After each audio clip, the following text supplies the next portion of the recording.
March 18th, 2004. 05:47 hours. Ramadi. Mitchell pressed his eye to the scope. 800 yards downrange, 4 insurgents assembled a mortar behind a crumbling wall. "Wind," he whispered. Reeves checked the flags. 10 miles per hour. Maybe less. They're barely moving. Mitchell adjusted for drop. His finger found the trigger. Alpha Company's convoy would roll into the kill zone in 6 minutes. He had one shot to stop this. He exhaled, squeezed. The rifle kicked. Through the scope, he watched the round spark 3 feet left of target. The insurgents scattered. "What happened?" Reeves hissed. Mitchell's hands shook. "I don't know." Below the convoy appeared. The mortars fired. The lead Humvee erupted in flame. Mitchell watched Sergeant Torres try to pull his gunner out. Watched the vehicle cook off. Watched Torres disappear. 4 dead. 7 wounded. Because Mitchell missed. That night, he sat outside the chow hall staring at his hands. Staff Sergeant Kowalski found him there. "You did your job, Mitchell." "I missed." "Wind happens." Kowalski lit a cigarette. "That's war." "He had a daughter, 8 years old." Kowalski exhaled smoke. "Yeah, he did." He paused. "You go down this road, you'll eat your weapon in 6 months. You calculate, you adjust, you fire. Sometimes math isn't enough." But Mitchell wasn't listening. He was thinking about 3 feet of empty air. About wind that killed 4 men while flags hung limp. After Kowalski left, Mitchell pulled his logbook and started writing. Temperature, humidity, barometric pressure, every detail. At the bottom, his hand shaking, he wrote, "The flags lied, but the bullet knew." The obsession started that night. Between patrols, Mitchell interviewed other snipers. Sergeant Mike Chen from 2nd Battalion had been in country 5 years. 43 confirmed kills. "How do you calculate wind?" Mitchell asked. "I don't." Chen poured coffee that looked like motor oil. "I fire 3 rounds. First shot shows the wind. Second compensates. Third connects. Maybe." "What's your hit rate?" "First shot 30% at this range." Chen shrugged. "By shot 3, 70%. If they haven't moved." "There has to be a better way." Chen studied him. "You're the Ramadi kid." Mitchell nodded. "Look, I get it. We all carry ghosts." Chen leaned forward.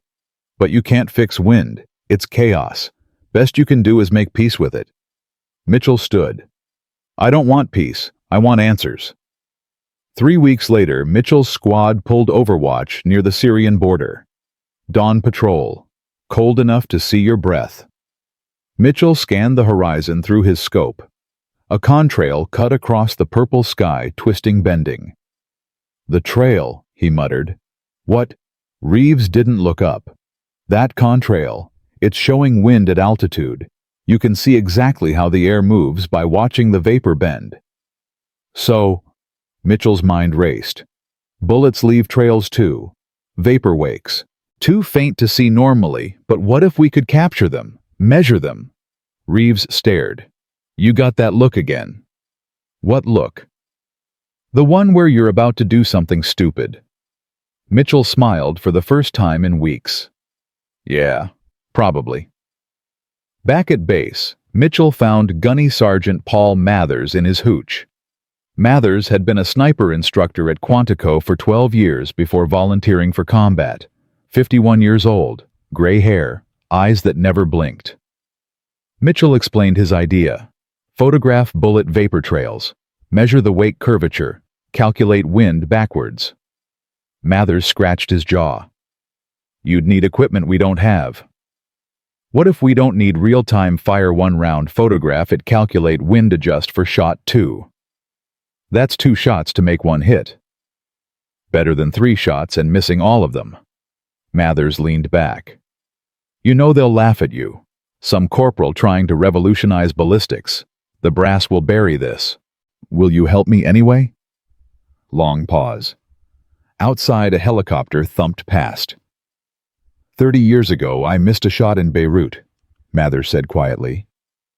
I still see his face. The guy who lived because I didn't calculate wind right. He met Mitchell's eyes. Yeah, kid.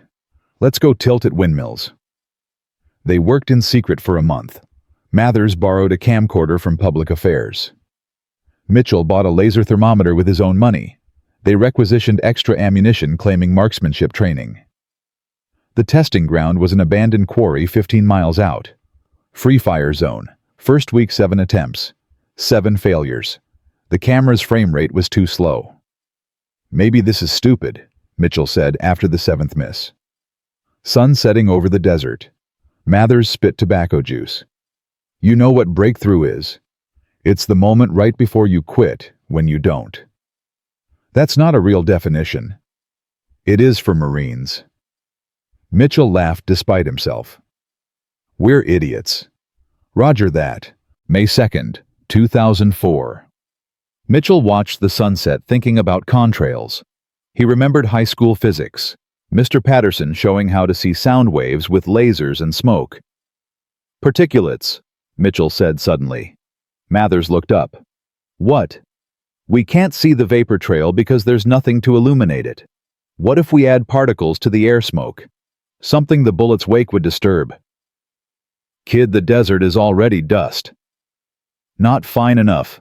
Not suspended right. Mitchell paced. Smoke grenades, but finer. They tried it the next day. Modified smoke grenade positioned downrange. When Mitchell fired through the cloud, the camera caught it. A corkscrew pattern. A visible ghost showing exactly how wind had pushed the bullet. Holy hell. Mathers breathed watching playback. It's like seeing the invisible. They fired 20 more rounds. Each left its signature in the smoke. By measuring the curvature with a protractor, they calculated wind speed within 2% of actual conditions. It works, Mitchell whispered. It actually works. Mathers nodded slowly. Now comes the hard part. What's that? Convincing someone who matters. Getting a meeting with Colonel Raymond Delaney required Mathers to cash in 28 years of favors. They were granted 15 minutes on May 20th, 2004 at 14:30 hours. Delaney entered on time, followed by a civilian. Wireframe glasses. Soft hands. This is Dr. Robert Williams, ballistics expert from Aberdeen Proving Ground. Delaney sat. He's here because when Gunny Mathers told me your proposal, I thought he'd gone senile. Dr. Williams will determine if you're a genius or just insane. He folded his hands. You have 12 minutes. Mitchell's mouth went dry. He glanced at Mathers, who nodded. Sir, 73% of sniper misses in theater are wind-related. That's from after-action reports across 6 battalions. Mitchell opened his notebook. The problem is, our wind-reading methods only show surface conditions. Bullets travel through multiple atmospheric layers. Dr. Williams interrupted. We're aware, Corporal. The military has spent millions on wind sensors laser systems. None work reliably in combat.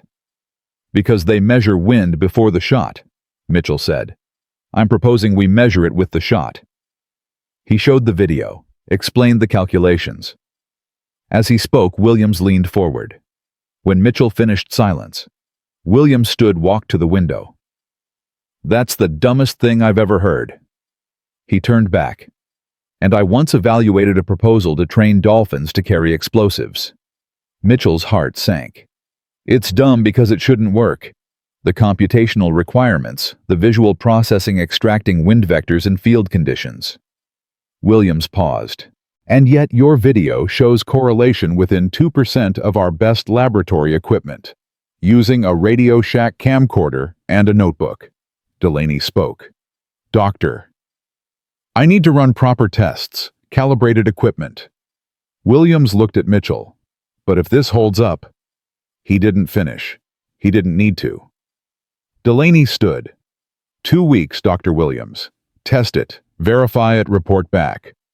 Corporal Mitchell, you're temporarily attached to weapons development. Special assignment. He fixed Mitchell with a stare that could drill steel. And Corporal, if this is an elaborate prank, I will personally ensure you spend the rest of your enlistment cleaning latrines in the Mojave Desert. Clear. Crystal, sir. Outside, Mathers put a hand on Mitchell's shoulder. You know what you just did? Probably ended my career. You made them listen. That's harder than any shot you'll ever take. The testing phase was brutal. Dr. Williams brought equipment from Aberdeen, high-speed cameras, laser anemometers, computational software. 2 weeks at 29 Palms, California.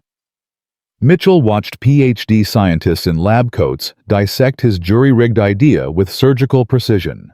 3,000 rounds fired. Every variable tested. June 3, 2004. Williams presented findings to Colonel Delaney and a room of skeptical officers. Mitchell stood in back feeling like a kid at a science fair. Williams's voice was clinical. The system works. Against all probability, Corporal Mitchell's vapor trail analysis achieves wind calculation accuracy within 2.3% margin of error compared to laboratory-grade instrumentation. In field conditions, it outperforms traditional methods by factor of 3. A major raised his hand. But it requires 2 shots, tactically unsound. Less unsound than firing 5 rounds and missing all of them, Williams replied. This method makes the first shot informative rather than wasted. Questions went on for an hour. Finally, Delaney stood. Here's what's happening. Dr. Williams will refine the system. We'll develop a field-deployable prototype, and we'll test it where it matters, in theater, under fire. He looked at Mitchell. Corporal, you're part of the development team. Congratulations. You just volunteered to put your life where your mouth is. They called it VT-1. Vapor Trail System Mark I. Development took 8 months at Quantico.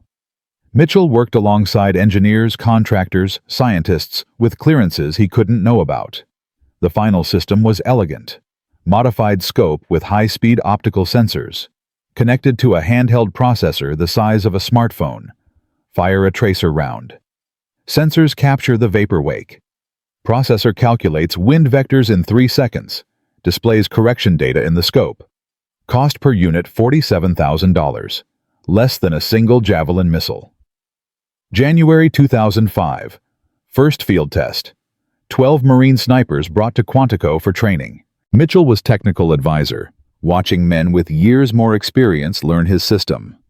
Staff Sergeant James Callahan fired at 1,200 yards, used VT-1 to calculate 15-mile-per-hour crosswind. Put his second round through a target the size of a coffee can.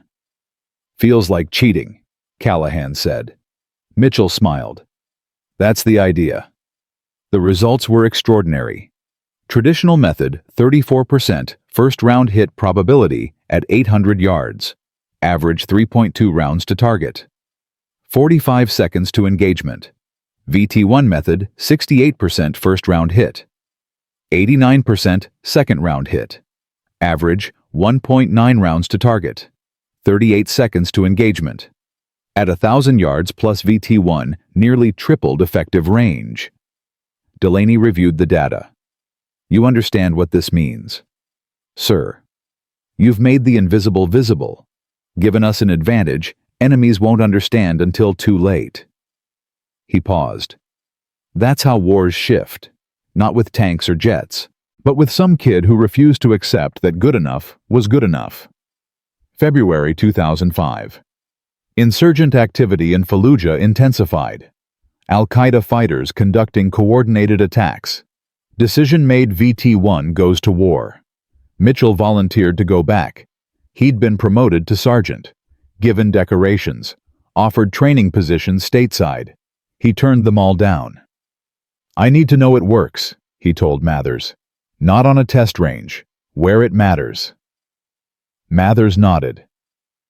Your dad's going to kill me for not talking you out of this. My dad will understand. March 2005. 13 months after Ramadi. Mitchell was back in Iraq. Back in the heat and dust and danger. But this time, carrying something that felt like redemption. First operational use happened March 7, 2005. Jolan District, Fallujah. Sergeant Carlos Ruiz spotted enemy fighters setting up a machine gun in a mosque minaret. 750 yards away, Ruiz activated VT-1, fired his tracer into the mosque's exterior wall. The system calculated 22 miles per hour crosswind from left at 45 degrees, completely invisible to naked eye. His second shot hit center mass. Time from target acquisition to kill 31 seconds. Reports came in over 3 months. VT-1 teams engaging at impossible ranges. 2 shots instead of 5 meant less sound signature, less muzzle flash, less time exposed. Mitchell kept a private tally, 247 confirmed kills over 90 days. 0 VT-1 operators killed in action. The enemy noticed. Intelligence intercepts showed the pattern. Insurgents avoiding daytime movement. One translated message read, "The Americans have new magic. Their first bullet always finds. Do not give them the shot." But those 247 lives sat heavy on Mitchell. Late one night, he found himself on the observation post watching stars over Fallujah. Mathers found him there. Can't sleep. Just thinking. About Torres. About all of them. Torres the convoy. And the 247. The ones VT-1 killed. Mathers was quiet. You know what the difference is between you and most warriors. Most compartmentalize. Killing in one box, living in another. But you keep count. You remember. Is that better or worse? It's human. Mathers leaned against sandbags. You didn't invent killing. You invented accuracy. In war, that saves more lives than it takes. Tell that to the 247. Can't. They're dead.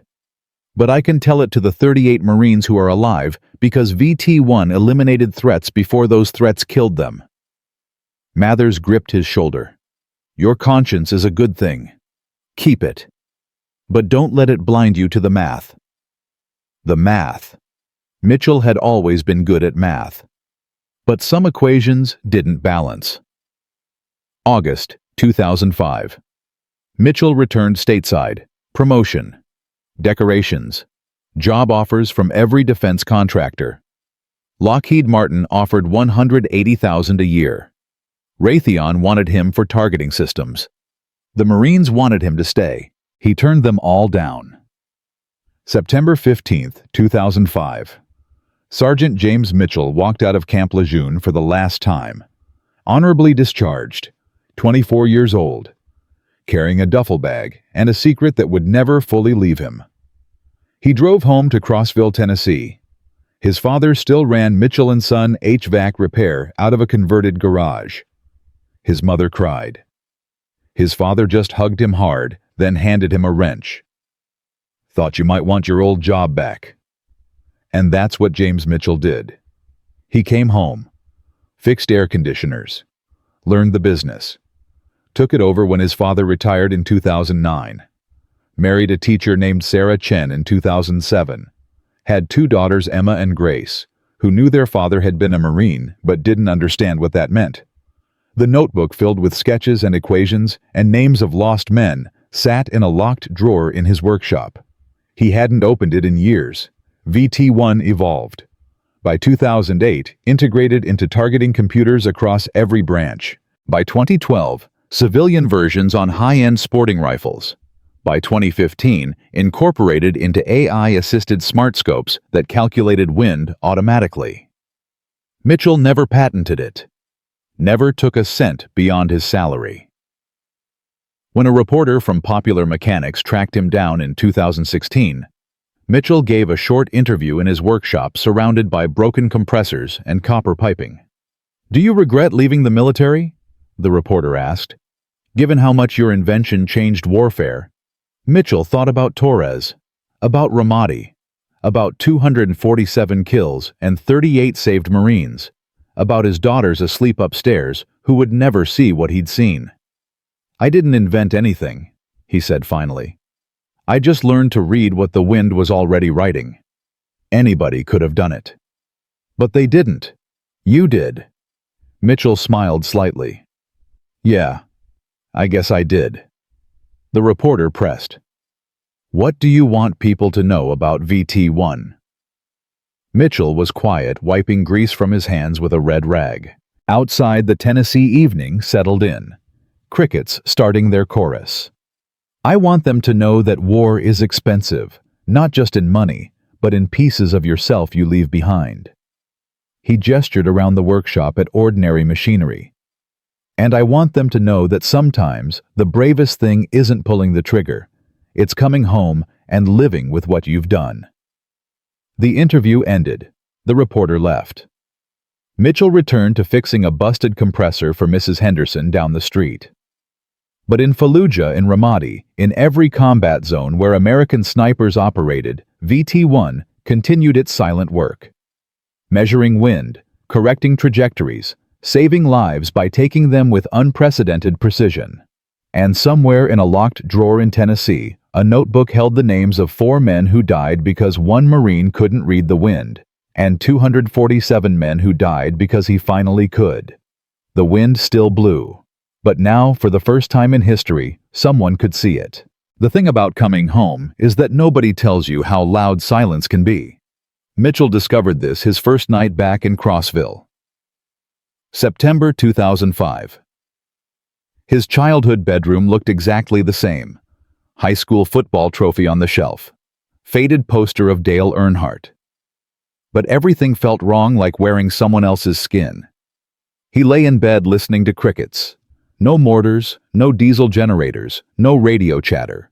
Just crickets and the hum of the AC unit his father had installed 20 years ago. At 0300 hours, he gave up on sleep. Found himself in the garage workshop staring at his father's tools. Wrenches organized by size. Screwdrivers hung on pegboard. Everything in its place. Everything had a purpose you could see and understand. His father found him there at dawn, sitting on a workbench holding a torque wrench. Couldn't sleep? His father asked. Something like that. His father poured coffee from a thermos, handed Mitchell a cup. They sat in silence for a while, watching morning light creep through the garage door. Your mother wants to throw you a welcome home party, his father said finally. Dad, no.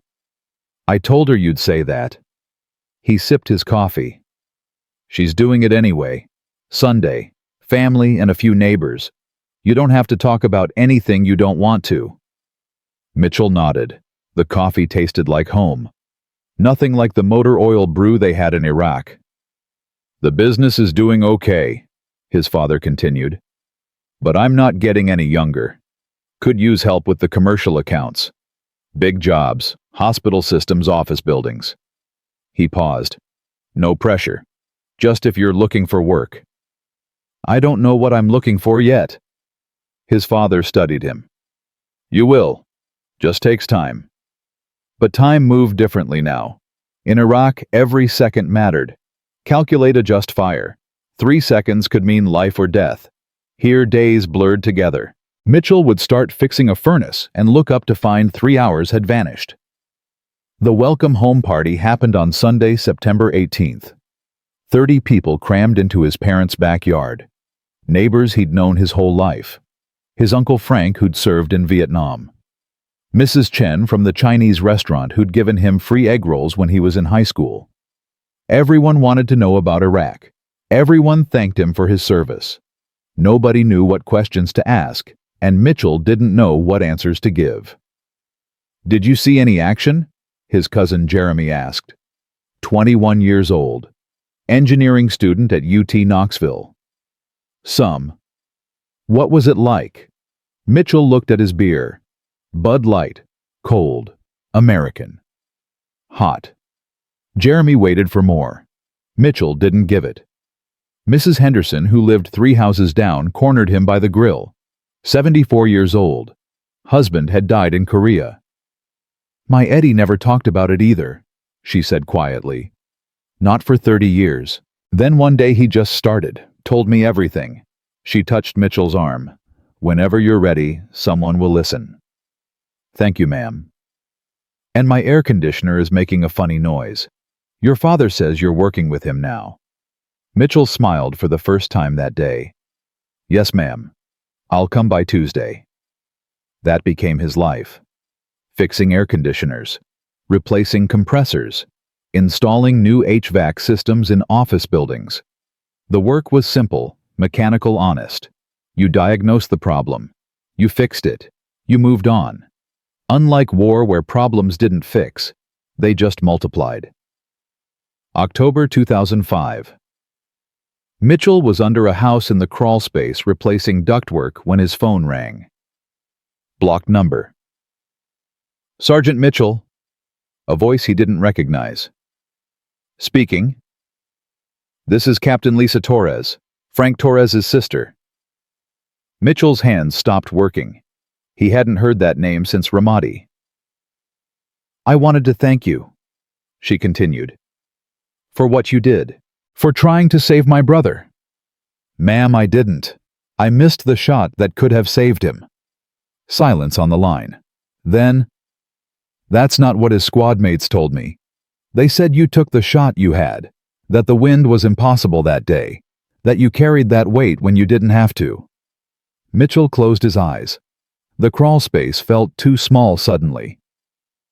Ma'am, I appreciate you calling, but I'm not sure what you want me to say. I don't want you to say anything. I want you to know that Frank's daughter, Sophia, she's 10 now. She's playing soccer, getting straight A's, and she knows her dad was a hero. That's enough for our family. A pause. I hope someday it's enough for you too. The line went dead. Mitchell lay there in the dark crawl space, listening to his own breathing, feeling the weight of Virginia clay pressing down from above. That night, he opened the locked drawer in his workshop, pulled out the notebook, flipped to the page dated March 18, 2004, his handwriting shaking slightly. SGT Frank Torres, SSGT Mike Kowalski, CPL Danny Reeves, PFC James Wright. 4 names. 4 men who died because wind lied. He flipped forward, found pages of calculations, diagrams, sketches of vapor trails. Found the breakthrough moment May 2, 2004. Particulates make the invisible visible. Then he flipped to the back pages, the ones he'd kept separate, private. March through August 2005. Combat reports, kill confirmations, the 247. He'd written down every single one. Date, location, range, wind conditions. Not names because he didn't know their names, just numbers. But each number was a person who'd woken up that morning not knowing it was their last. Mitchell pulled out a pen, started writing. What are you doing? Sarah's voice startled him. He looked up. She stood in the doorway of his workshop. Sarah Chen, 26 years old, 3rd grade teacher at Crossville Elementary. They'd known each other in high school, reconnected at a coffee shop 2 weeks ago. Had been on 3 dates. He closed the notebook quickly. Nothing, just organizing. She walked in, looked at his hands. You're shaking. I'm fine. James. She sat down on the stool next to him. You don't have to pretend with me. I'm not pretending. My grandfather fought in World War II, Burma campaign. He had a notebook too, kept it locked in his desk. My grandmother found it after he died. She touched Mitchell's hand gently. It's okay to remember. It's okay to carry it. Just don't let it be the only thing you carry. Mitchell looked at her. Really looked at her. She wasn't asking him to explain, wasn't asking him to share, just sitting there, present. I invented something in Iraq, he said quietly. A targeting system. It made snipers more accurate. That's good, right? Saved lives. It also took lives. 247 confirmed kills in 3 months using my system. He opened the notebook, showed her the pages. I keep track, every single one. Sarah studied the numbers. You blame yourself for this. I gave them the tool. And they used it to protect themselves and others. That's what soldiers do. She closed the notebook carefully. James, you didn't pull those triggers. You didn't start that war. You tried to help people come home.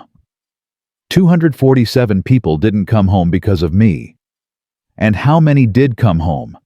How many Marines are alive right now because your invention meant their enemies couldn't shoot back, because positions got eliminated before they could attack convoys or plant IEDs? She met his eyes. You can't just count one side of the equation. Mitchell had never thought about it that way.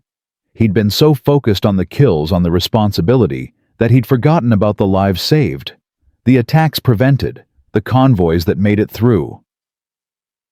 Mathers told me the same thing, he said. 38 confirmed saves. Marines who would have died if VT-1 hadn't worked. Then why are you only counting the 247? Good question. Mitchell didn't have a good answer. They sat in silence for a while. Sarah picked up a wrench, turned it over in her hands. Can I tell you something about my grandfather? Okay. He killed 17 Japanese soldiers in Burma. Confirmed. Probably more. He kept track too in his notebook. But you know what else he kept track of? Every man in his unit who made it home. 37 names. He said those names at dinner every Thanksgiving. Every single year until he died. She set the wrench down. He carried both James. The weight of what he'd done and the gratitude for what it meant. How did he live with it? By living, by teaching at the high school for 30 years, by raising 4 kids, by being present. She stood up. By letting people in who wanted to help carry the weight. After she left, Mitchell sat there for a long time. Then he turned to a new page in his notebook. Wrote down 38 names. The Marines whose lives had been confirmed, saved by VT-1. He didn't know all their names either, but he could find out. He made a phone call. Gunny Mathers answered on the 3rd ring. Mitchell, was wondering when you'd call. I need something. The 38. The confirmed saves. I need their names. Mathers was quiet for a moment. That's not usually how we think about it, kid. I know, but I need to think about it that way now. All right. Give me a week. I'll pull the reports.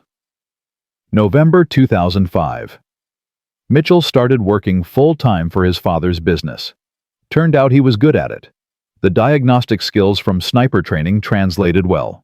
Observe, calculate, execute, find the problem, fix it efficiently. Mrs. Henderson's AC made a funny noise because the belt was loose. Mr. Patterson's furnace wouldn't ignite because the pilot light sensor was dirty. The hospital's climate control system was inefficient because somebody had installed the wrong size ducts 15 years ago. Simple problems, simple solutions. Nobody died if Mitchell got it wrong. They just got a little cold or a little hot until he came back to fix it. But at night, the dreams came. Not every night, but enough. He dreamed about Ramadi, about Torres burning, about the 4 names in his notebook. Sometimes he dreamed about the 247, faces he'd never seen, people he'd killed from 800 yards away through a scope. In the dreams, they all had Sofia Torres's face. 10 years old, playing soccer. December 2005. The package arrived from Mathers. A manila envelope thick with paper. Mitchell opened it at his workbench. 38 names, 38 service records, 38 faces in official military photographs. Men and women who'd been in convoys that didn't get hit. Patrols that didn't get ambushed positions, that didn't get overrun because VT-1 had eliminated threats before they could act. Mitchell read every single record. Memorized every name. Lance Corporal Jennifer Martinez, 22 Phoenix, Arizona. Convoy driver. Would have been killed by sniper fire on April 3, 2005, if Sergeant Ruiz hadn't eliminated the shooter using VT-1. Private First Class. David Kim, 19. San Francisco, California. Machine gunner. Would have been killed by mortar fire on April 17, 2005, if the mortar team had been allowed to set up. VT-1 stopped them. Corporal Michael O'Brien, 24, Boston, Massachusetts. Squad leader. Would have been killed along with his entire squad by a coordinated ambush on May 2, 2005, if 3 sniper positions hadn't been eliminated within 2 minutes using VT-1. 38 names, 38 lives. 38 families who didn't get the knock on the door from a casualty notification officer. Mitchell added them to his notebook, wrote them on the facing page from the 247, both columns, both weights. Sarah found him there on Christmas Eve. His parents were hosting dinner. She'd been invited. Found him in the workshop instead of inside with family. "You're missing pie," she said.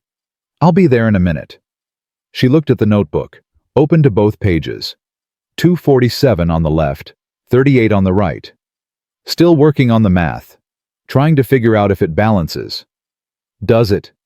Mitchell closed the notebook. "I don't think that kind of math ever balances. I think you just learn to carry both." Sarah smiled. "That's progress." "Is it?" "Yeah, it is." They went inside. Had pie. Pecan, his mother's specialty. His father told the same Christmas stories he told every year. Uncle Frank fell asleep in the recliner. Normal. Simple. Home. But that night, lying in bed, Mitchell thought about balance. About the mathematics of guilt. About how you measure a life saved against a life taken. About whether 38 justified 247, or whether that was even the right question. He thought about something Mathers had said in Iraq. "Your conscience is a good thing. Keep it. But don't let it blind you to the math." Maybe the math wasn't about balance. Maybe it was about accuracy. About making sure every shot counted, every decision mattered, every calculation was as precise as humanly possible. Because in war, in life, in everything that mattered, there was no such thing as a perfect shot. There was only the best shot you could take with the information you had and the time you were given. And sometimes the best you could do was remember all of it. The 247 and the 38. The failures and the successes. The weight and the gratitude. Mitchell pulled out his phone. Texted Sarah, "Thank you for the pie and for everything else."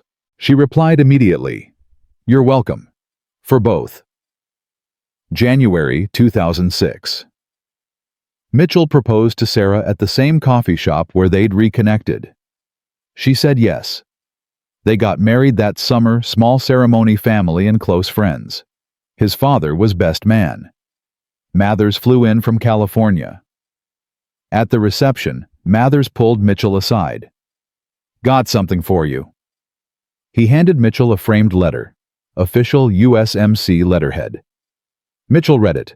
It was from Corporal Michael O'Brien, the squad leader from Boston, one of the 38.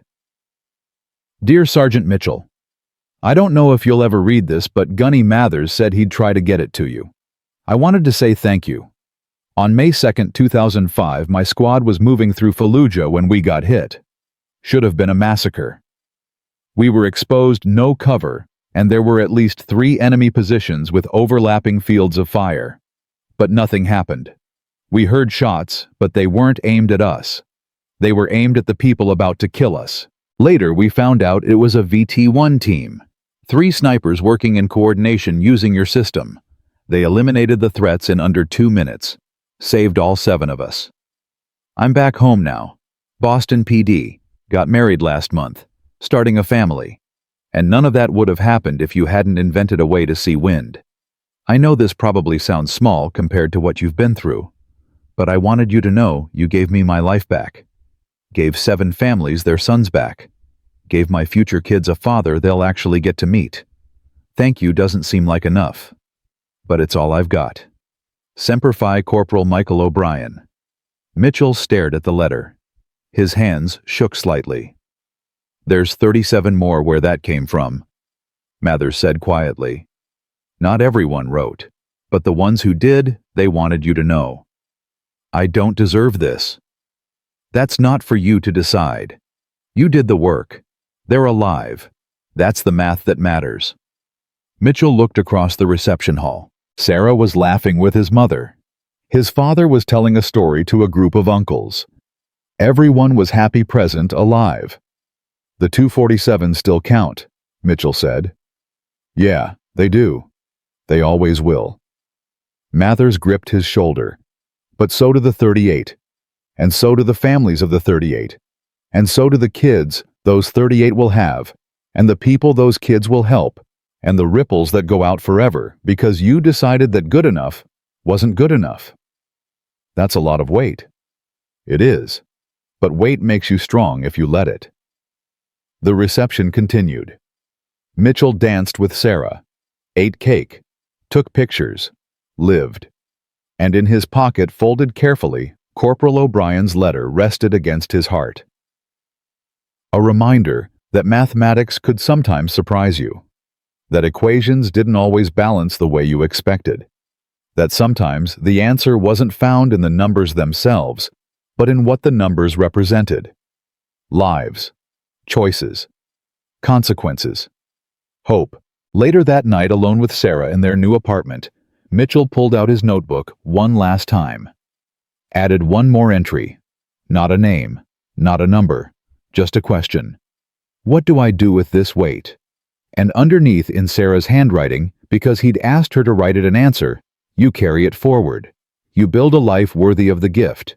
You honor both the 247 and the 38 by being present, being grateful, and being human. Mitchell closed the notebook. Put it back in the locked drawer. He didn't need to open it as often anymore. The weight hadn't disappeared. It never would. But it had shifted somehow. Become something he could carry while also carrying joy and love and the simple gift of an ordinary life. Outside, the Tennessee night was quiet. No mortars, no diesel generators, just crickets and the hum of air conditioners keeping families cool while they slept. And in that silence, finally James Mitchell began to understand what peace might sound like. Peace, Mitchell discovered, was harder to maintain than war. By 2007, he'd settled into a rhythm. Work 6 days a week with his father's HVAC business. Sunday dinners at his parents' house. Date nights with Sarah every Friday. Life had a structure, a predictability that should have felt comforting. But in March 2007, the phone call came that shattered that careful peace. Sergeant Mitchell. The voice was young, uncertain.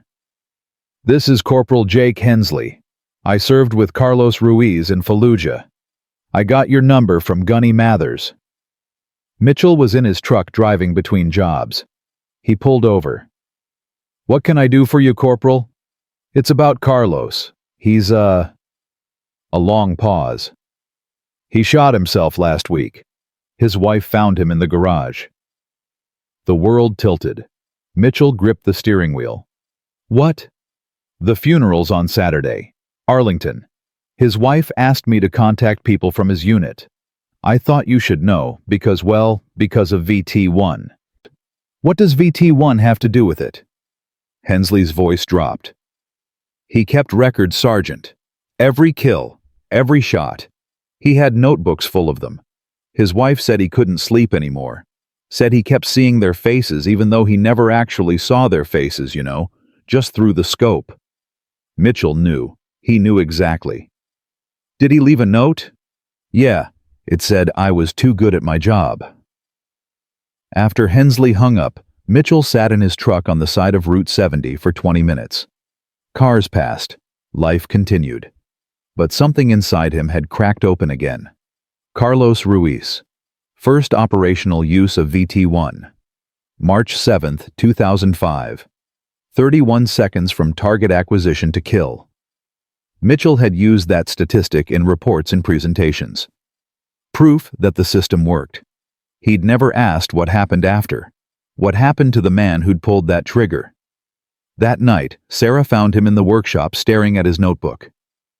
James. He told her about Carlos, about the call, about the funeral. He wouldn't be able to attend because he couldn't afford to fly to Arlington. Couldn't afford to take time off work. Couldn't afford to face what his invention had cost. That's not true, Sarah said quietly. You can't afford not to go. I don't want to see it. I know. But you need to. She was right. She was always right. Saturday, March 17, 2007. Mitchell flew to Washington, D.C., took the metro to Arlington National Cemetery, wore his dress blues for the first time since his discharge, The funeral was small, maybe 30 people. Carlos's wife, Maria, stood at the graveside holding their 6-year-old daughter's hand. The little girl wore a black dress and didn't understand why everyone was crying. After the service, Mitchell approached Maria, didn't know what to say. Nothing felt adequate. "Mrs. Ruiz, I'm James Mitchell. I worked with Carlos on the VT-1 system." She looked at him with red eyes. "You're the one who invented it." "Yes, ma'am." She stared at him for a long moment. Mitchell prepared himself for anger, for blame for the accusation he probably deserved. Instead, she hugged him. "Thank you," she whispered, "for bringing him home the first time." Mitchell's throat closed. "Ma'am, I don't understand." She pulled back, wiping her eyes. "Carlos told me about you, about how VT-1 saved lives, how it meant he could do his job and come home safe." Her voice broke. "The war brought him home with a body. You gave him 2 extra years with his daughter, 2 years of bedtime stories and birthday parties, and teaching her to ride a bike. But he still died." "Yes, he did.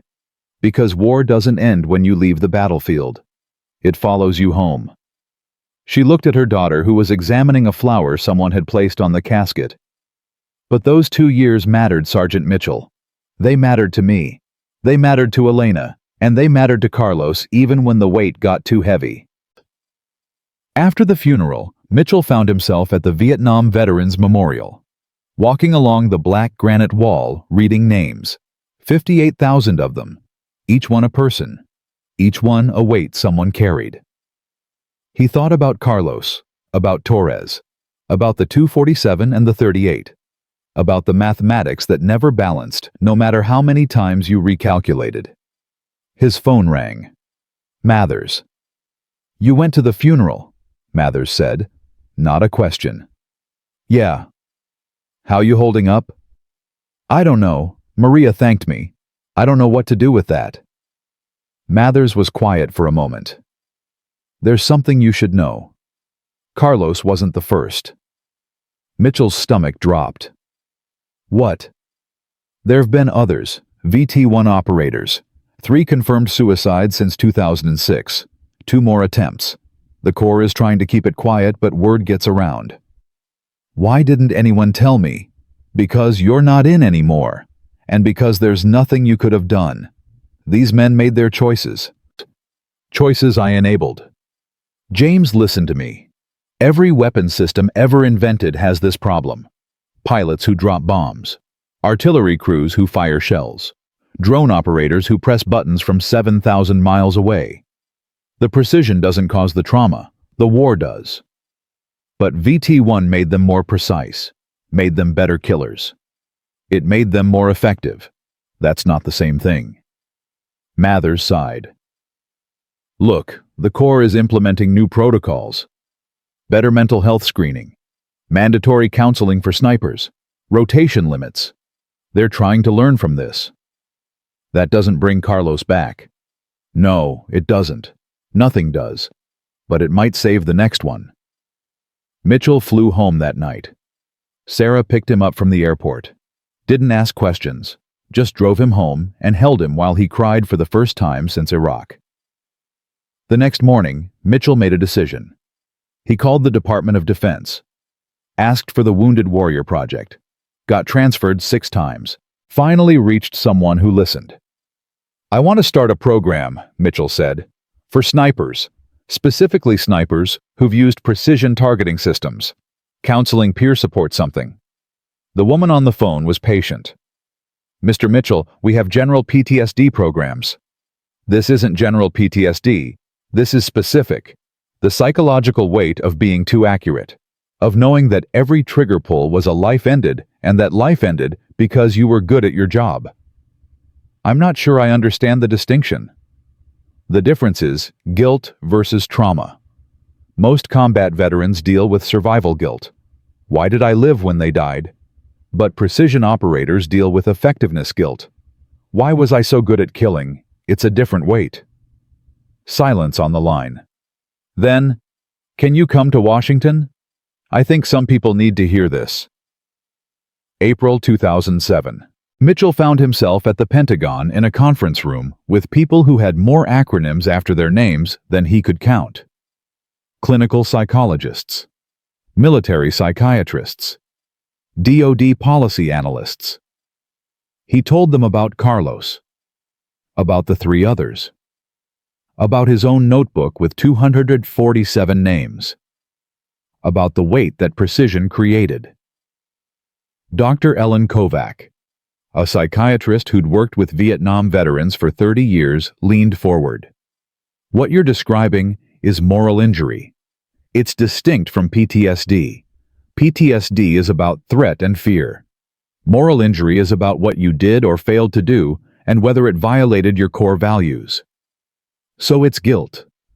It's more complex than guilt. It's a fundamental disruption of moral identity. She pulled out a folder. We've seen this with drone operators. They have lower PTSD rates than ground troops because they're not in physical danger. But they have higher rates of moral injury because they watch their targets die in real time, often see them with their families, then go home and have dinner with their own families 2 hours later. Mitchell understood exactly what she meant.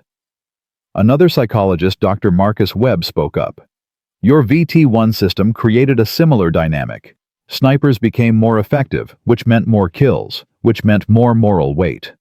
And unlike the chaos of close combat, where you can tell yourself it was self-defense, precision shooting is premeditated. You observe, calculate, decide, execute. That's harder to process psychologically. So what do we do about it? Mitchell asked. We study it, Dr. Kovac said. We develop interventions. We train commanders to recognize the signs. We stop treating all combat trauma as the same thing.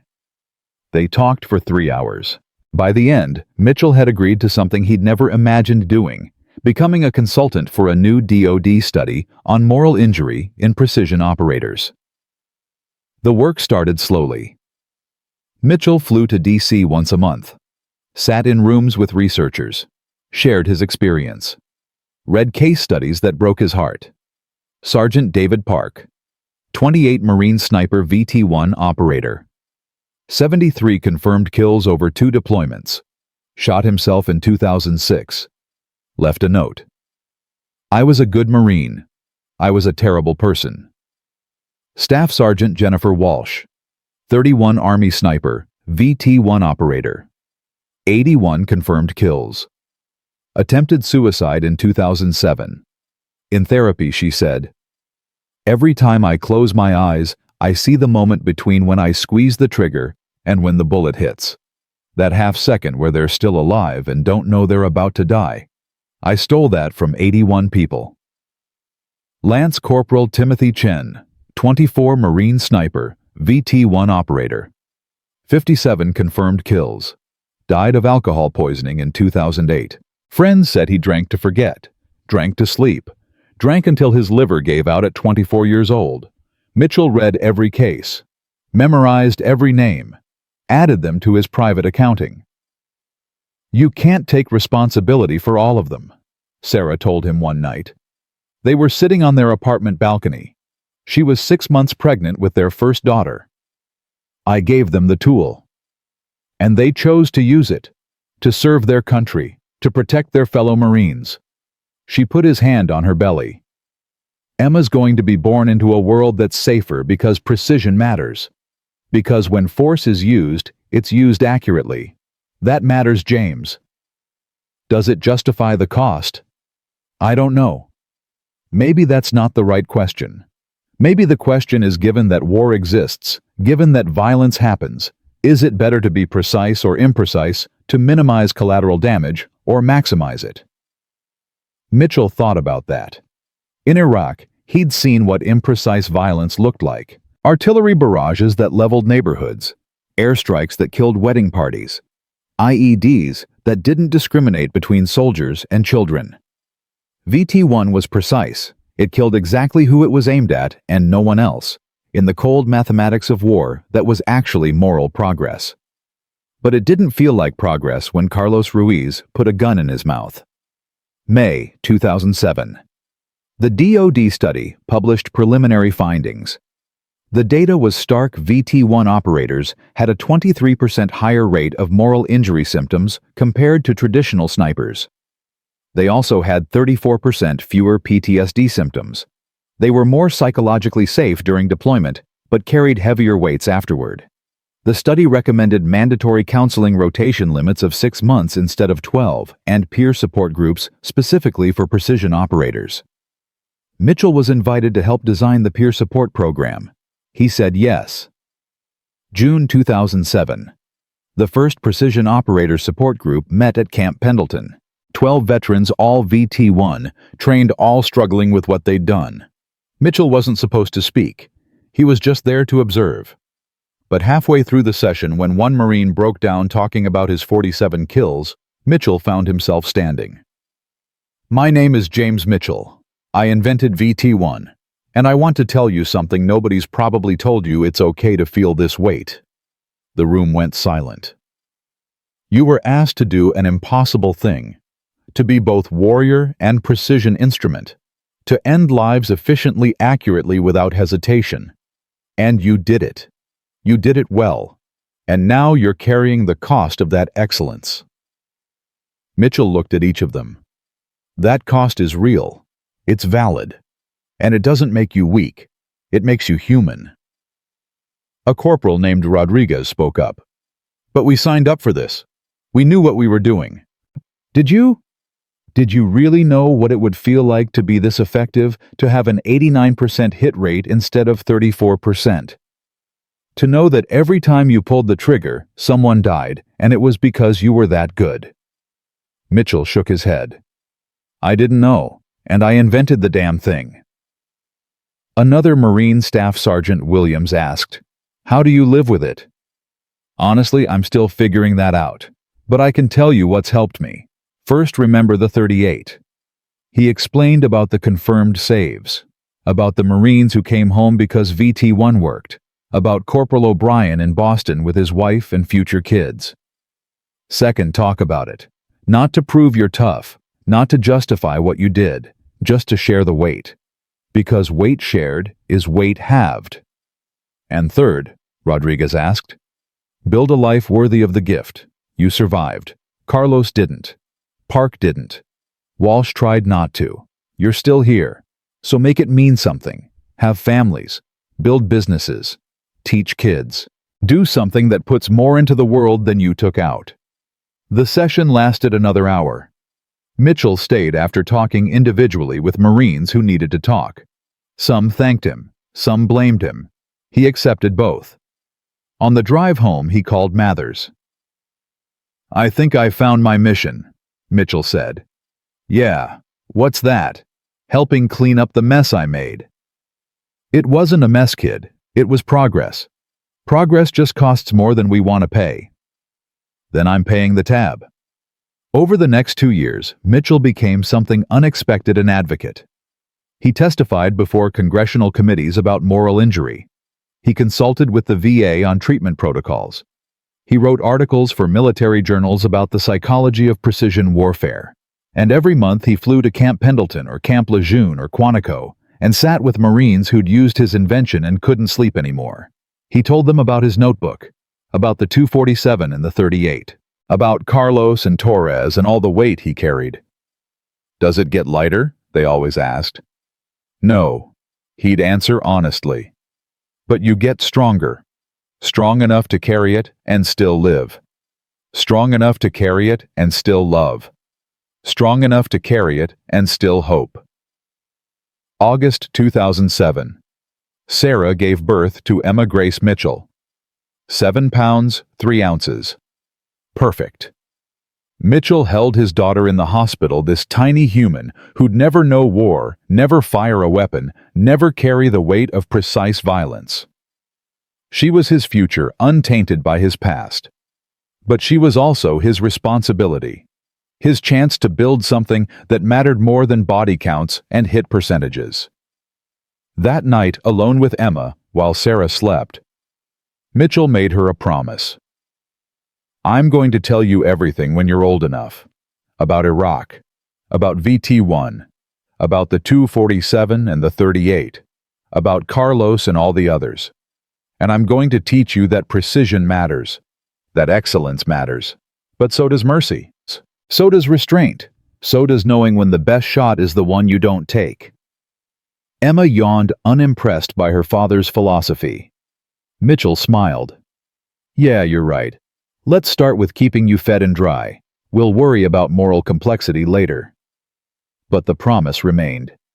And as Emma grew, as Sarah got pregnant again with their second daughter Grace, as Mitchell built his life in Tennessee, while consulting for the military on moral injury, he kept working on that balance. The mathematics never resolved. The 247 didn't cancel out the 38. Carlos's death didn't negate Corporal O'Brien's life. VT1's effectiveness didn't justify or condemn itself. It simply existed. A tool. A choice. A weight. And Mitchell carried it all forward one day at a time, building something he hoped might balance the scales, even though he knew they never truly would. In 2009, the DoD published the full study on moral injury in precision operators. It cited Mitchell's work extensively, recommended his peer support model be adopted across all branches, changed how the military thought about the psychological cost of technological advancement in warfare.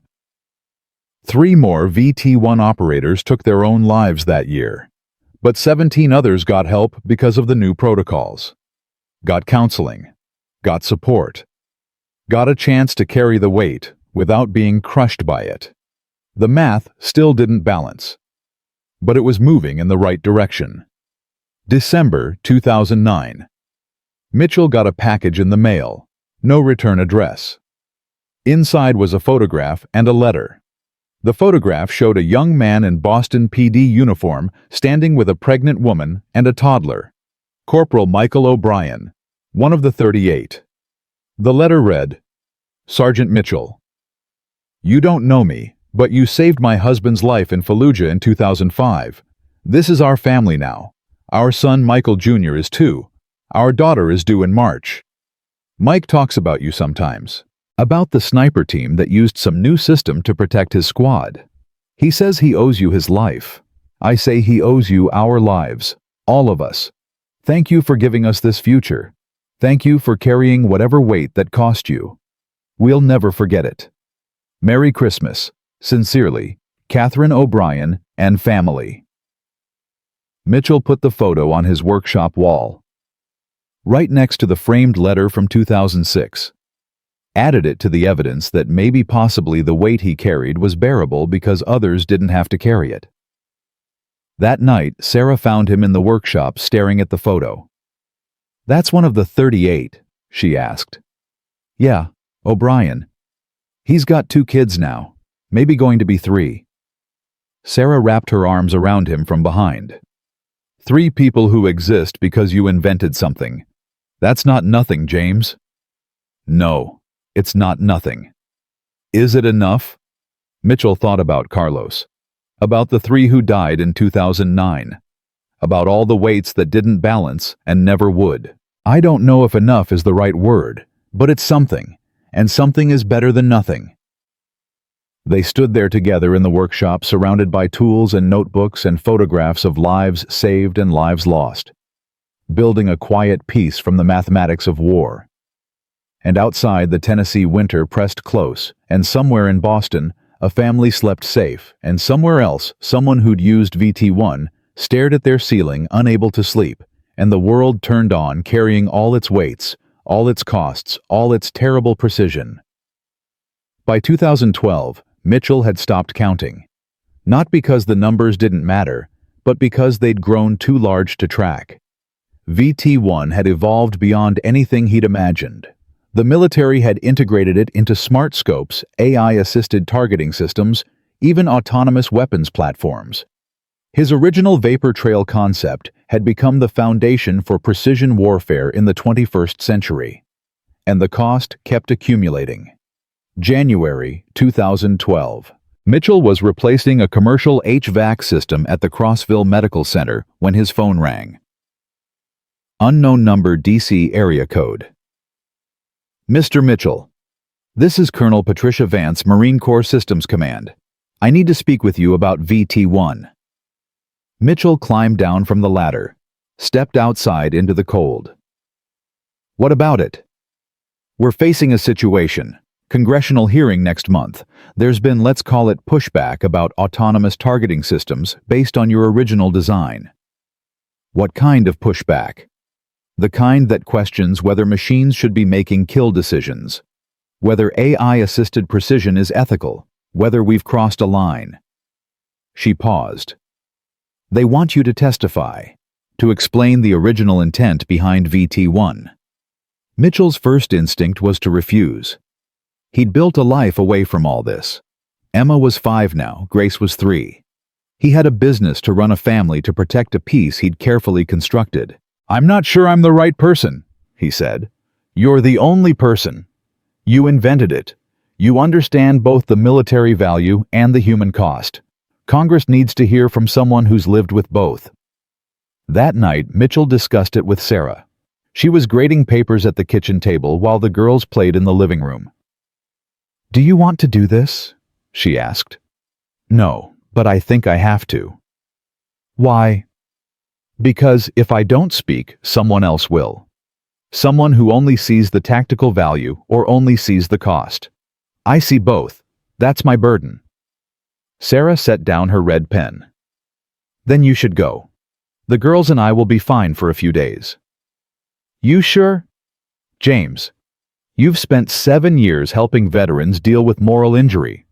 You've built something good from something complicated. If Congress needs to understand that complexity, you're qualified to teach them." February 2012. Mitchell found himself in a hearing room on Capitol Hill, sitting at a table facing a panel of senators who'd never fired a weapon in combat. The room was packed with reporters, military brass, defense contractors, and protesters holding signs outside that read, "No robot killers," and "Humans before machines." Senator Richard Caldwell, chair of the Armed Services Committee, opened the hearing. "Mr. Mitchell, thank you for being here. For the record, you're the inventor of the vapor trail targeting system designated VT1, which has become the basis for most modern precision fire control systems used by our military. Is that correct?" "Yes, sir." "And you're no longer in the military?" "Correct. I was honorably discharged in 2005. I now run an HVAC business in Tennessee." A ripple of surprise went through the room. Caldwell raised an eyebrow. "An HVAC business? That's quite a change. Why did you leave this military?" "Because I needed to learn how to live with what I'd created, sir. Couldn't do that in uniform." Caldwell leaned forward. "Can you explain what you mean by that?" Mitchell chose his words carefully. VT1 made snipers more effective. Higher hit rates, fewer rounds fired, better outcomes tactically. But it also made the act of killing more precise, more deliberate, more impossible to rationalize as chaos or self-defense. That precision has a psychological cost that I didn't fully understand when I invented the system.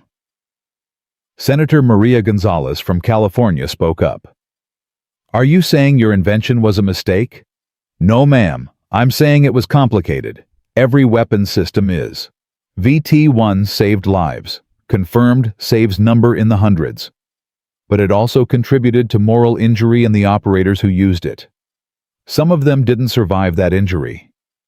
"How many?" Gonzalez pressed.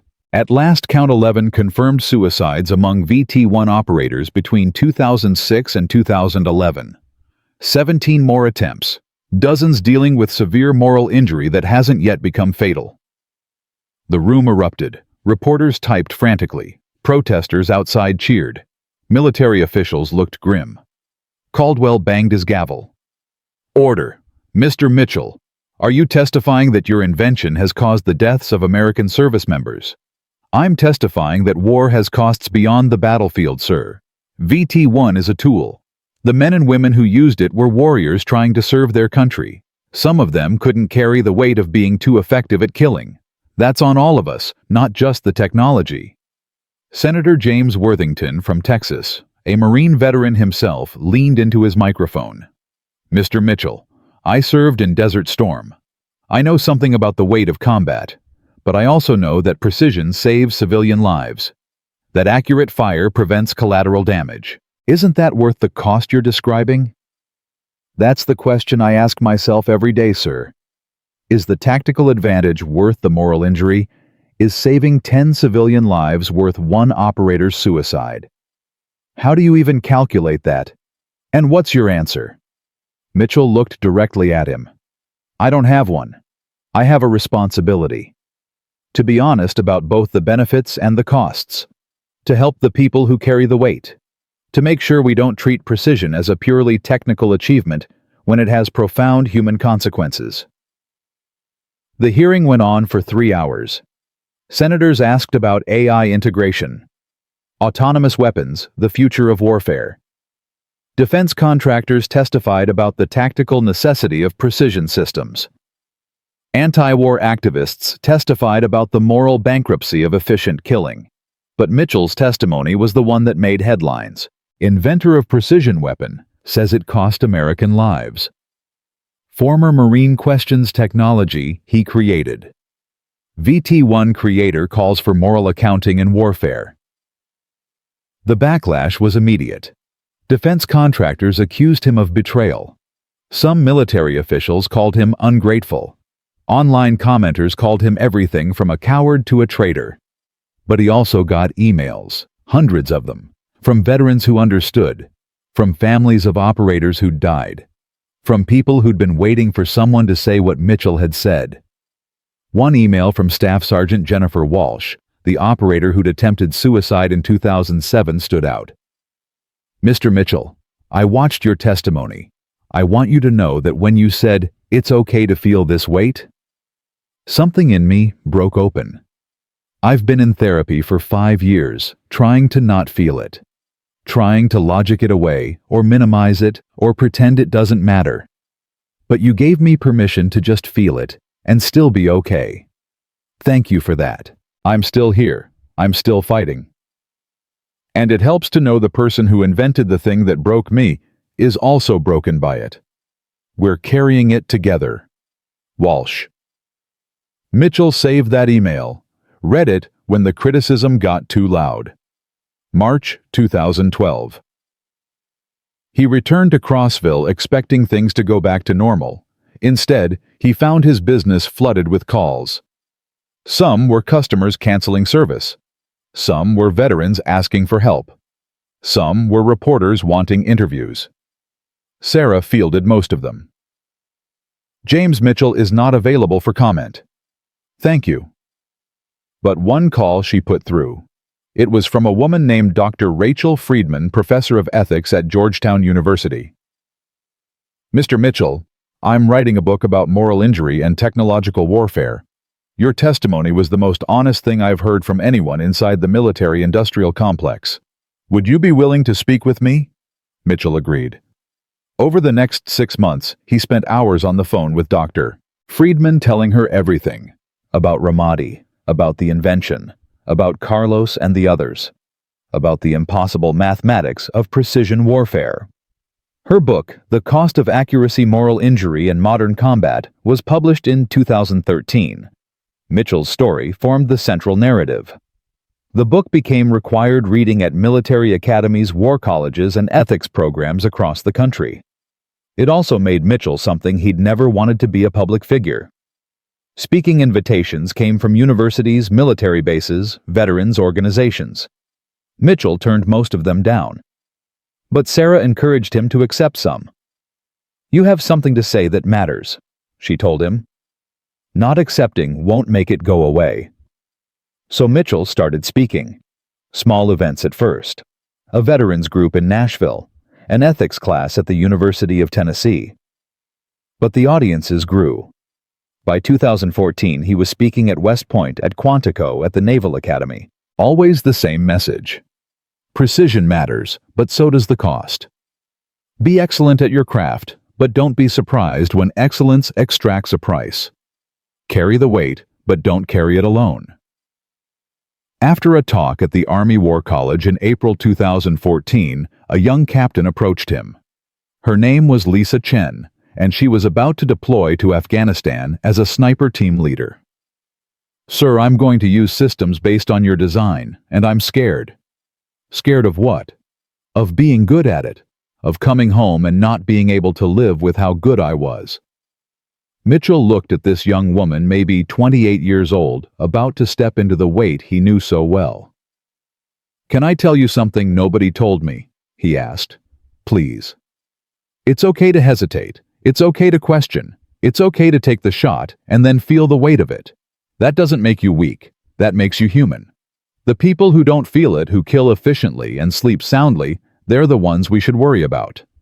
But we're trained to be efficient, to eliminate threats without hesitation. I know. That's the contradiction you'll live with. Be a warrior and be human. Both at once. It's impossible and necessary. Mitchell pulled out a card, wrote his email on it. "When you get back, if you need to talk, contact me. Don't wait until it's too late. Don't be Carlos." Chen took the card. "Thank you, sir. And Captain, remember the saves. Count them as carefully as you count the kills. Both matter." She deployed in May. Mitchell didn't hear from her for 7 months.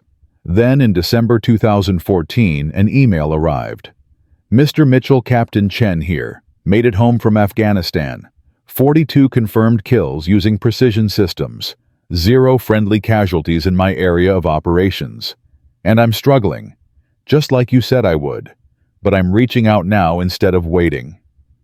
Thank you for the permission to be human. Can we talk?"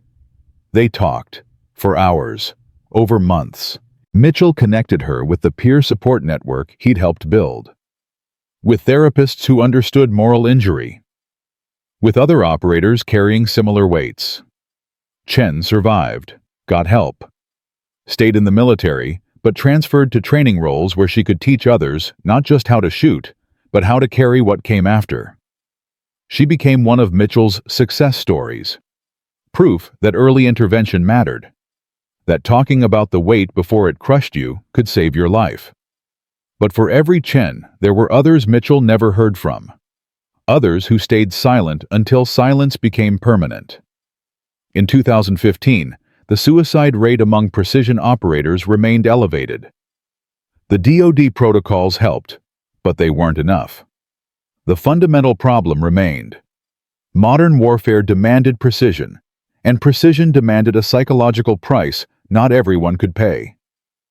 Mitchell kept working, kept speaking, kept answering emails from veterans who needed to know they weren't alone. His daughters grew up watching their father carry this mission alongside his HVAC business. Emma, now 8, asked him once why he spent so much time on the phone with people he'd never met. "Because I made something that hurt people," Mitchell told her. "Not just the people it was supposed to hurt, but the people who used it. So now I try to help them."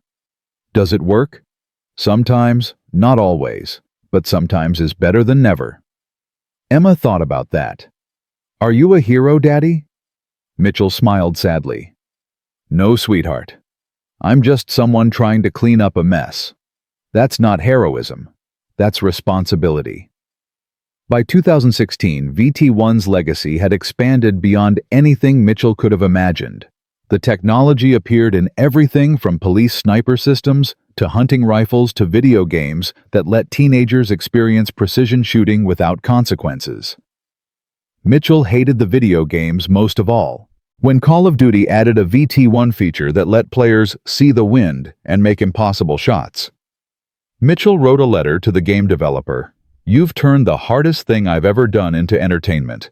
You've made killing precise and consequence-free. You've taught a generation that accuracy is just a game mechanic. I can't stop you, but I want you to know what you've trivialized. Every time someone uses VT1 in your game, they're playing with a system that contributed to 11 real suicides and countless cases of moral injury. That's not a game, that's a weight. Please consider adding something to acknowledge that." They never responded. The game sold 23 million copies. But Mitchell kept pushing. Kept speaking truth to an industry that wanted precision without cost accuracy, without weight, technological advancement, without moral accounting. In 2017, he was invited to speak at MIT about the ethics of AI weapons. The auditorium was packed with engineering students who saw the future of warfare as an optimization problem. Mitchell stood at the podium and said, "You're going to build incredible things. Systems that can target enemies with unprecedented precision. Autonomous platforms that can make decisions faster than any human. And you're going to be proud of your work because it will save lives.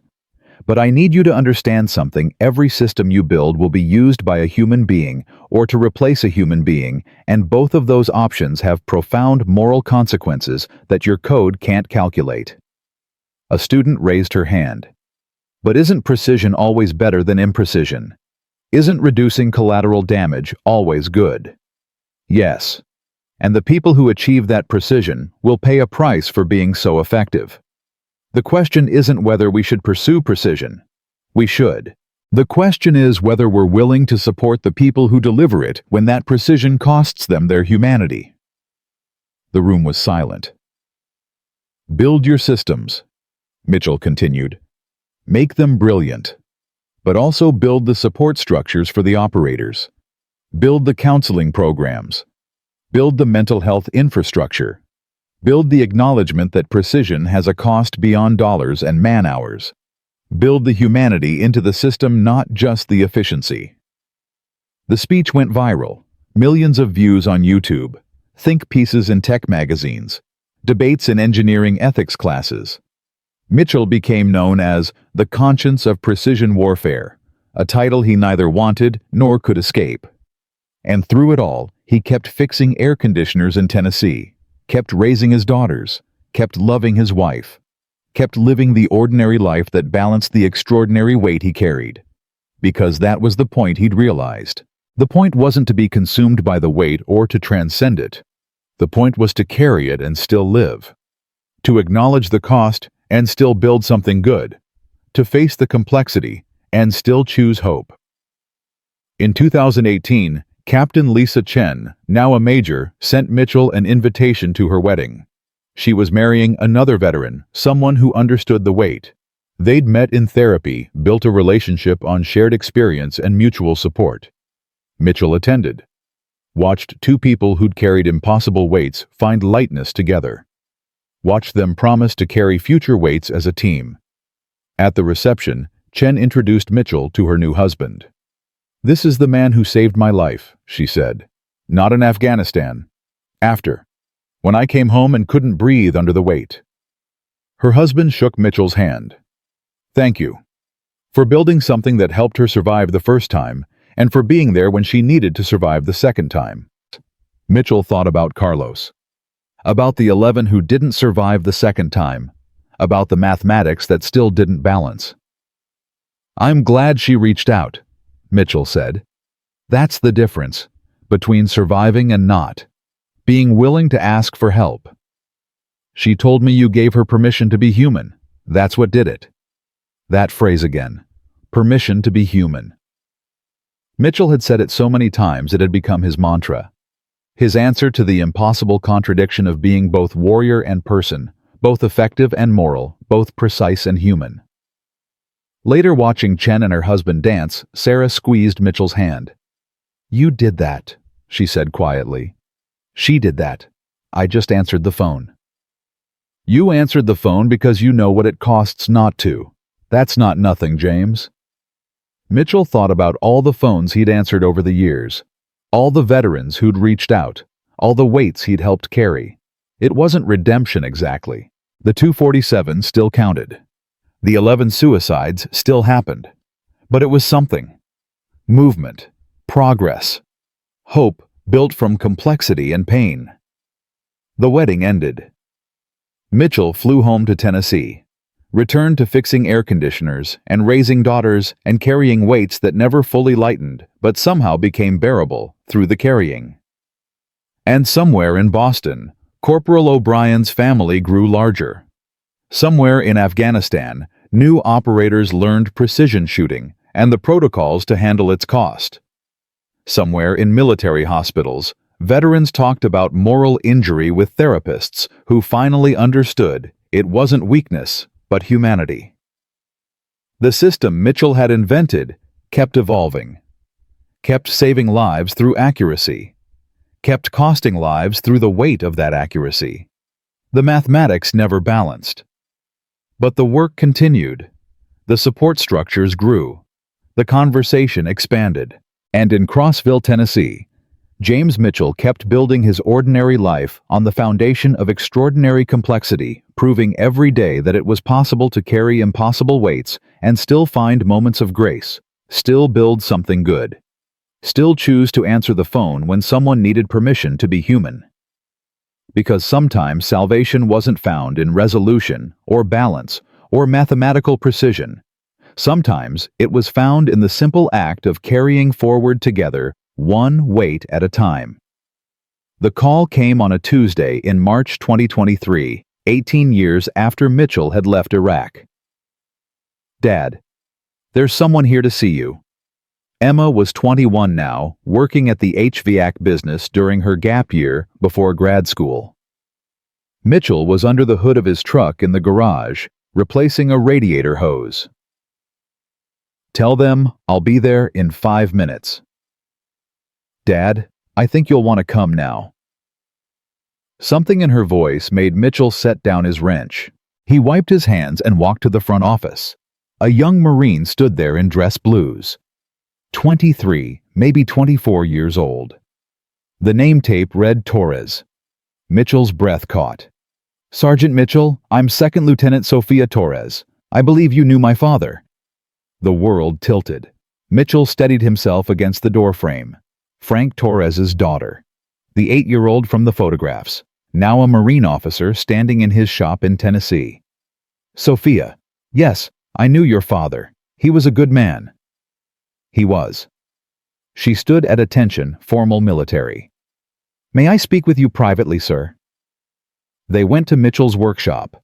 Sarah brought coffee. Emma quietly closed the door. Sophia sat still rigid, still formal. Then her composure cracked slightly. "I joined the Marines because of him. Because of what he represented. Service, sacrifice. Doing the hard thing because it needed doing." She paused. "And because I needed to understand why he died." Mitchell's throat tightened. "Sophia, your father died because I missed a shot. Because I miscalculated wind. That's on me, not him. I know the official story. I've read the after-action reports. I have security clearance now, so I've read everything." She pulled a folder from her bag. "But I also read about what happened after. About VT1. About how you spent 18 years trying to fix what you thought you broke. I don't understand why you're here." Sophia opened the folder. Inside were photographs. Modern ones. Marines using precision optics. Training exercises. Combat operations. "I'm a platoon commander. My snipers use systems descended from your original design. Because of that, we have the highest mission success rate and lowest casualty rate in the battalion." She looked at him directly. "Last month, my scout sniper eliminated a threat at 100 yards. One shot. Saved my entire platoon from an ambush. He used VT1's successor system." Mitchell didn't know what to say. "My father died because precision wasn't good enough in 2004. Now Marines live because precision is. I didn't come here to blame you, Sergeant Mitchell. I came to thank you for spending 18 years making sure my father's death mattered." The words hit harder than blame ever could. "I don't know if it mattered," Mitchell said quietly. "I just know I couldn't live with not trying." "It mattered. It matters. And I wanted you to know that before I deploy next month. Afghanistan. I'll be carrying the weight of command and weapons built on your ideas, and the memory of a father I barely knew but still love." She stood. "And I wanted to ask you something." "What?" "How do I carry it, all of it? The responsibility, the precision, the weight of effectiveness. You've lived with it longer than anyone. How do you not break?" Mitchell thought about Carlos. About the 11 suicides. About Captain Chen at her wedding. About 18 years of phone calls and emails and veterans reaching out at 3 a.m. because they couldn't breathe. "You break a little," he said. "Everyone does. The trick is breaking in ways that heal instead of ways that shatter. You talk about it. You share the weight. You remember that precision isn't just about hitting targets. It's about knowing why you're taking the shot and being willing to live with the answer." Sophia nodded slowly. And if the answer is hard, the answer is always hard, but hard isn't the same as wrong. Mitchell walked to his workbench, opened the locked drawer, pulled out his notebook. The same one from 2004, now worn and thick with additions. This is mine. Every kill, every save, every suicide, every success. I keep it because forgetting feels like abandonment. He opened to the page dated March 18, 2004, showed her the 4 names, her father's name. This is where it started. This is the weight that created everything else. He flipped to the later pages. The 247, the 38, the additions over 18 years. And this is what came after. It doesn't balance. It never will. But carrying it forward is how I honor everyone in here. Sophia touched her father's name gently. May I take a picture? Of course. She photographed the page with her phone, then looked at Mitchell with eyes that were definitely Frank Torres's eyes. I'm going to carry your notebook in my head, Sergeant Mitchell, along with everything else. And when I come back, if I need help carrying it, can I call you? Yes, please. Don't wait like the others did. I won't. I promise. After she left, Sarah found Mitchell still in the workshop staring at the open notebook. You okay? I don't know. Frank Torres's daughter just thanked me for the thing that got her father killed. How am I supposed to process that? Sarah sat next to him. Maybe you don't process it. Maybe you just accept that complexity doesn't resolve. That good can come from tragedy. That your work over 18 years mattered to her even if it doesn't feel like enough to you. 18 years, Mitchell repeated. Has it really been 18 years? Since you came home? Yes. Mitchell looked at his hands, still scarred from HVAC work, still steady enough to fix compressors, still shaking slightly when he thought too hard about Ramadi. What have I built with 18 years? He asked. Sarah took his hand. You built a business, a family, a network of veterans who are alive because you answered the phone. A conversation about moral injury that didn't exist before you started talking. Permission for warriors to be human. That's not nothing, James. Is it enough? Stop asking that question. There is no enough. There's just what you did with the time you had. That night, Mitchell couldn't sleep. He went to his workshop at 2 a.m., pulled out the notebook, and started writing. Not calculations this time, not names, just thoughts. 18 years since I came home. 18 years of carrying weight that doesn't lighten, but somehow becomes bearable. I thought I was cleaning up a mess. Maybe I was just learning to live with complexity. Maybe that's the same thing. Sophia Torres is deploying next month. She's carrying her father's memory and my invention and the weight of command. I gave her the only advice I have: break in ways that heal. Hope it's enough. Hope she calls if it's not. The mathematics still don't balance. But maybe balance isn't the goal. Maybe survival is. Maybe building something good from something complicated is. Maybe just being willing to carry it forward is. He closed the notebook, but instead of locking it away, he left it on the workbench, visible, present, no longer hidden. The next morning, Emma found him asleep at his desk, the notebook open beside him. Dad? She touched his shoulder gently. Mitchell woke. Sorry. Lost track of time. Emma looked at the notebook, she'd never seen inside it before. Mitchell had kept it private, locked away, separate from family life. Is this the thing you've been carrying? She asked. Yes. Can I read it? Mitchell hesitated, then nodded. Yeah. You're old enough now. You should know. Emma read silently for 10 minutes, flipped through pages, saw the names, the numbers, the calculations, the weights. When she looked up, her eyes were wet. Dad, I don't even know what to call this. It's an accounting of cost and consequence, of everything my invention created. It's also proof that you cared, that you kept track, that you didn't forget or minimize or walk away. She touched the page with Sophia's father's name. Grace and we grew up watching you talk to veterans on the phone, watching you fly to DC or California for meetings, watching you carry something we didn't understand. This is what you were carrying. I never wanted you to have to know about this. But we should know, because this is you. Not just the HVAC guy who makes terrible jokes and burns breakfast. This is the part of you that matters, the part that tried to fix what broke. Mitchell's voice caught. I'm not sure I fixed anything. You fixed yourself. You took something that could have destroyed you and turned it into mission. That's fixing something. Later that day, Mitchell made a decision he'd been avoiding for years. He scanned every page of his notebook, backed it up digitally. Not to erase the original, but to preserve it. To make sure that if something happened to him, the accounting would survive. Then he wrote a letter. To Sophia Torres, to Captain Chen, to all the veterans he'd worked with over 18 years. He didn't send it yet, just wrote it. To those who carry the weight of precision, you are not alone. You are not broken. You are not weak for feeling the cost of being effective. What you carry is real. It's valid. It's the price of being both warrior and human, both precise and moral, both excellent and haunted. I've carried it for 18 years. Some days it's heavier than others. Some nights I can't sleep. Some moments I question whether anything I built mattered. But then someone like you reaches out, shares your weight, shows me that talking about it helps. That permission to be human saves lives.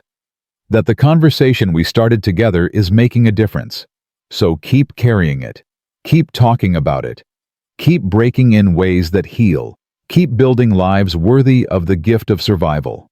And know that somewhere in Tennessee, an old Marine who invented something complicated is still answering the phone. Still willing to listen. Still carrying his own weight and willing to help you carry yours. You don't have to carry it alone. That's the whole point. James Mitchell. He saved the letter. Didn't send it.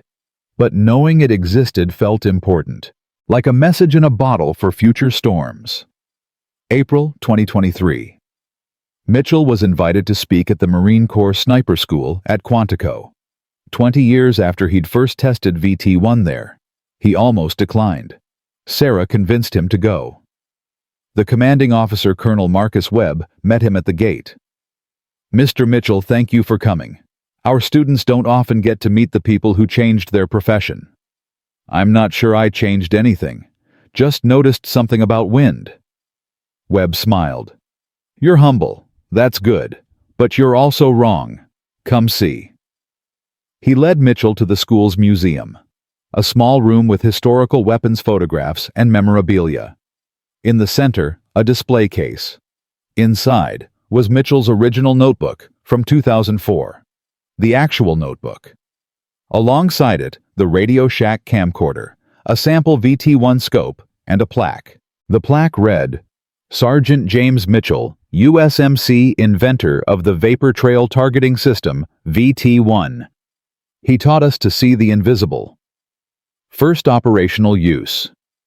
March 7, 2005. Fallujah, Iraq legacy. Transformed precision warfare and pioneered the study of moral injury in combat operators. This notebook contains his original calculations that changed how warriors engage the enemy and how they process the cost of that engagement. Mitchell stared at it. His notebook, behind glass, in a museum. How did you get this? He asked.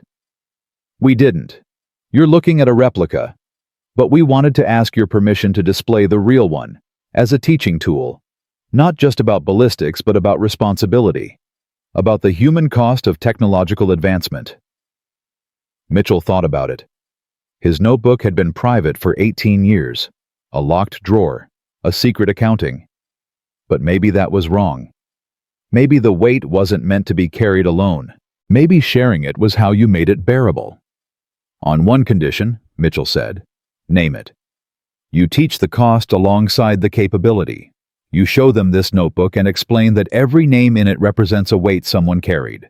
That precision is powerful and necessary and expensive, that they need to be prepared for all three.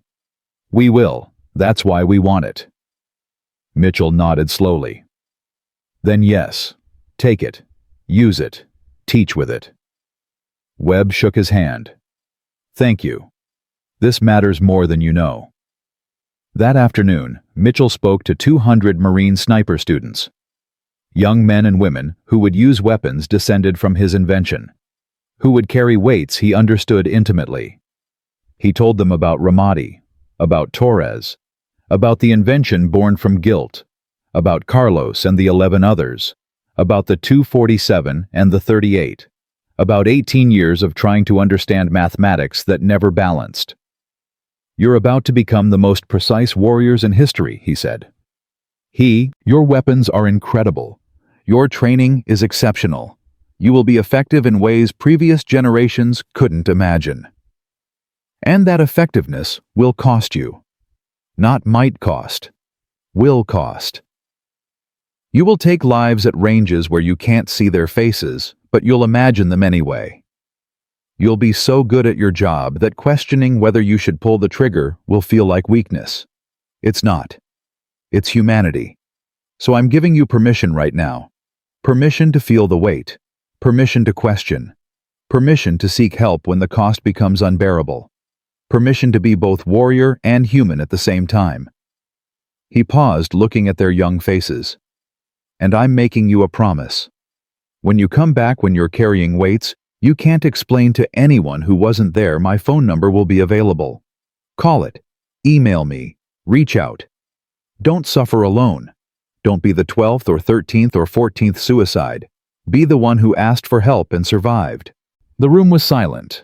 Then one student raised his hand. Lance Corporal David Park, according to his name tape. Sir, what if the weight is too much? What if we can't carry it? Then you share it. You break it into pieces and distribute it among people who understand. Therapists, fellow operators, family, if they can handle it. Or guys like me who've been carrying it longer and know the terrain. Mitchell met his eyes. The weight doesn't disappear, Lance Corporal. But shared weight is survivable weight. Isolated weight kills. After the speech, dozens of students approached him, thanked him, asked questions, shared their fears about deployment. Mitchell talked with each one, gave them his contact information, told them about the peer support network, made sure they knew they didn't have to face this alone. On the flight home, Mitchell realized something. He'd spent 18 years thinking he was cleaning up a mess, but maybe he'd actually been building something. A community, a conversation, a network of people willing to carry impossible weights together. The mathematics still didn't balance. But the community was real. The conversation continued. The weights got shared. And maybe that was the legacy. Not the technology, not the tactical advancement, but the willingness to acknowledge cost alongside capability. To teach warriors to be human. To give permission for strength and vulnerability to coexist. May 2023. Sofia Torres deployed to Afghanistan. She emailed Mitchell before she left. Sergeant Mitchell, I'm scared. Not of combat. Of becoming someone I don't recognize. Someone who kills efficiently and stops feeling it. I've seen what that does to people. I don't want to be that. But I also want to be good at my job. Want to protect my Marines. Want to live up to my father's legacy. How do I be both? How do I be effective and human? Mitchell wrote back. Lieutenant Torres. You're already both. The fact that you're asking the question proves it. The warriors who become machines don't ask. They just execute. Be effective. Protect your Marines. Make the hard calls.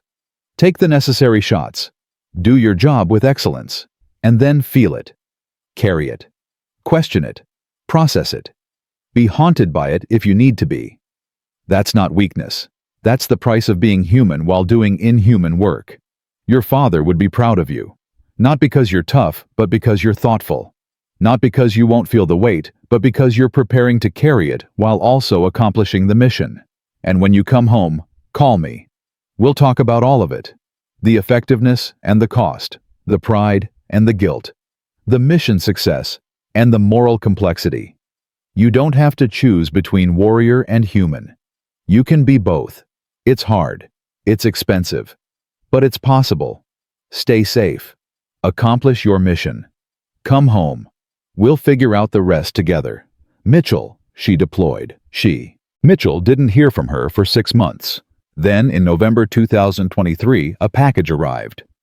Inside was a challenge coin from Sophia's unit, a photograph of her platoon, and a letter. Sergeant Mitchell made it home. Mission success. 0 friendly casualties. 17 enemy kills confirmed across my sniper teams. And I'm carrying it. All of it. The weight, the pride, the guilt, the effectiveness. Just like you said I would. I'm not okay yet. But I'm talking to people. Seeing a therapist. Attending the peer groups you told me about. Breaking in ways that heal instead of ways that shatter. My father didn't get to do this. Didn't get to process, to heal, to carry the weight forward into a life that mattered. But I do. Because you built the structures that make that possible. Thank you for answering your phone for 18 years. Thank you for turning your guilt into mission. Thank you for teaching warriors that being human isn't weakness. I'm one of the ones who survived because you did. Semper Fi Second Lut, Sophia Torres. Mitchell put the letter on his workshop wall. Next to Corporal O'Brien's letter from 2006. Next to Captain Chen's wedding invitation. Next to photographs and emails and thank you notes from 18 years of veterans who'd reached out and survived. The wall had become a testament. Not to redemption, but to persistence. Not to balance, but to survival. Not to perfect mathematics, but to messy, complicated, beautiful human resilience. That evening, Sarah found him staring at the wall. You built something good, she said simply. I built something complicated. Those aren't mutually exclusive. Mitchell smiled. No, they're not. He thought about Frank Torres, who died in 2004, about Carlos Ruiz, who died in 2007, about the 11 others who didn't survive the wait, about the hundreds who did because someone was willing to answer the phone. The mathematics would never balance, but the work continued. The conversation expanded. The community grew stronger. And somewhere in that complexity, in that refusal to choose between acknowledging cost and celebrating capability, between carrying weight and building hope, Mitchell had found something that wasn't quite peace, but was close enough to live with. He pulled out his phone. Texted Sophia Torres. Proud of you. Call anytime. Day or night. You're not alone. She replied immediately. Thank you. Neither are you. And in that exchange, in that simple acknowledgement of shared weight and mutual support, Mitchell understood what he'd actually built over 18 years.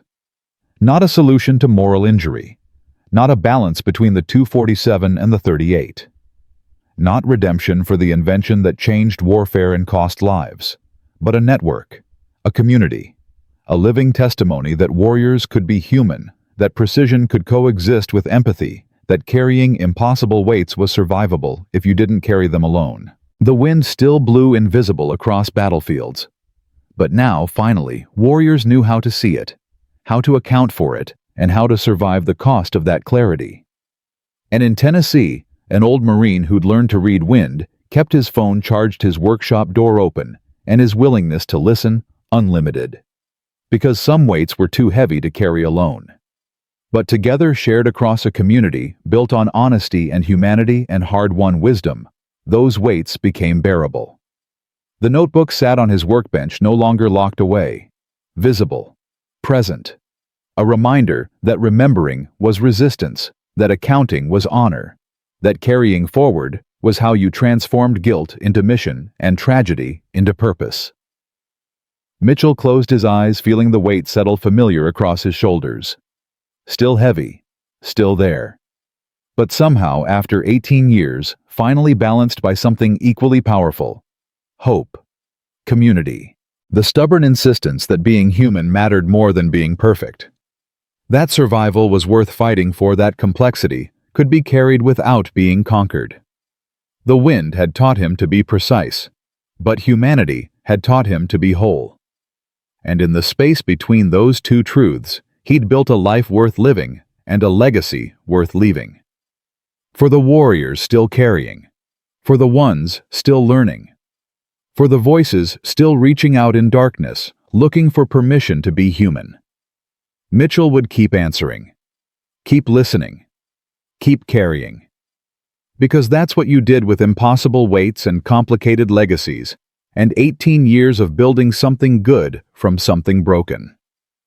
You carried it forward, together.